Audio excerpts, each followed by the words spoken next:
এই 31 দফা আগামীতে দেশ চললে এই বাংলাদেশটা সুন্দর এবং একটি সুখী সমৃদ্ধ বাংলাদেশ গড়ে উঠবে।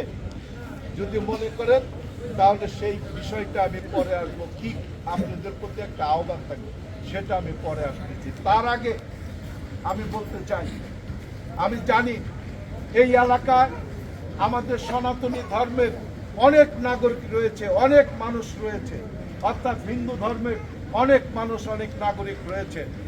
আমার এখানেও, আমার সামনেও এই সনাতনী ধর্মের বেশ কয়েকজন প্রতিনিধি রয়েছে। আপনাদের কাছে আমার একটা প্রশ্ন, বিএনপি এই বাংলাদেশে 15 বছর ক্ষমতায় ছিল, আপনারা কি ওই 15 বছর বিএনপির কোনো কর্মী দ্বারা, বিএনপির কোন নেতা দ্বারা নির্যাতিত হয়েছে? আমি আপনাদের এই মাটিতে দাঁড়িয়ে কথা দিতে চাই, আগামীতে যদি আপনারা বিএনপিকে ভোট দিয়ে তারেক রহমানকে যদি এই বাংলাদেশ পরিচালনার সুযোগ দেন, বাংলাদেশ সৃষ্টির 56 বছরের মধ্যে এই সনাতনী ধর্মের যারা রয়েছেন তাদের নিরাপত্তা, তাদের ধর্ম পালনের সব রকম নিরাপত্তা, তাদের জীবন যাপনের উন্নয়নের জন্য যা করণীয়, তাদের ধর্মীয় অনুষ্ঠান পালনের জন্য যত রকম সহযোগিতা, আমি কথা দিচ্ছি বিএনপি সরকার আসলে ওই সরকার আপনাদের জাতিগত যে সত্তা সেটা প্রতিষ্ঠা করার জন্য আমাদের তারেক রহমান সাহেব এই 31 দফার 16 নম্বরে বোধহয় আপনাদের কথাও লিখেছে। কাজে আপনাদের প্রতি অনুরোধ থাকবে, আমি কথা বাড়াবো না, আমি আপনাদের সন্তান, এই শিবালয় উপজেলা মহত্তপুর ইউনিয়নের মানিকনগর গ্রামে আমার জন্ম, আপনাদের এই মাটি আলো বাতাসে আমার বেড়ে ওঠা জীবন। আপনার আত্মীয়, আপনারা আমার বন্ধু, আপনারা আমার ভাই, আপনাদের জন্য আমার যে করণীয় সেটা আমার বিবেক থেকে, বিবেকের তাড়নার থেকে আমি করব, আপনারা কোনো সংশয় করবেন না। আমি শুধু একটি কথা বলে বিদায় নেব, আগামীতে যদি আমার মহান আল্লাহ তাআলা এবং সৃষ্টিকর্তা আপনাদের যদি প্রতিনিধি হিসাবে ফিরে আসার সুযোগ দেয়, আমি কথা দিচ্ছি আপনাদের সকল নিরাপত্তা, সকল মানুষের ধর্মের, মুসলিম, হিন্দু, বৌদ্ধ, খ্রিস্টান, সকল ধর্মের মানুষ তাদের ধর্ম পালন করার সব রকম নিরাপত্তা দেওয়ার জন্য আমি দায়ী থাকবো, আমি সেইটা মাথা পেতে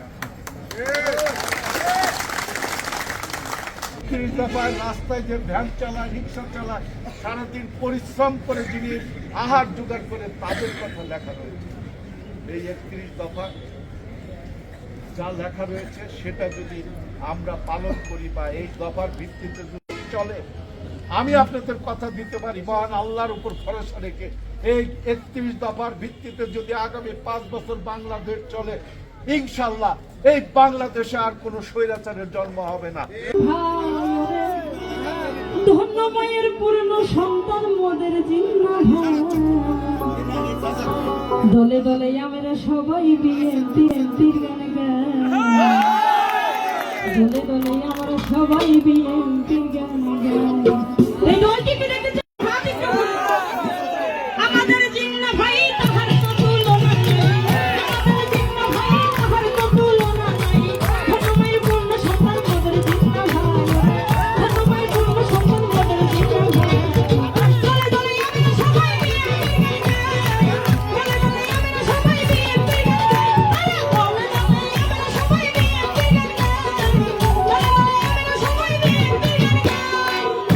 সবাই হাত উঁচু করে ভাই ভালো ভালো।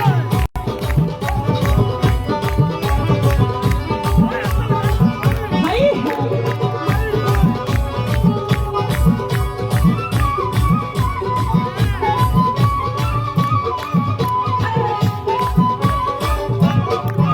আরে ধনী গরিব নাই ভেদাভেদ জিন্নাহ ভাইয়ের কাছে,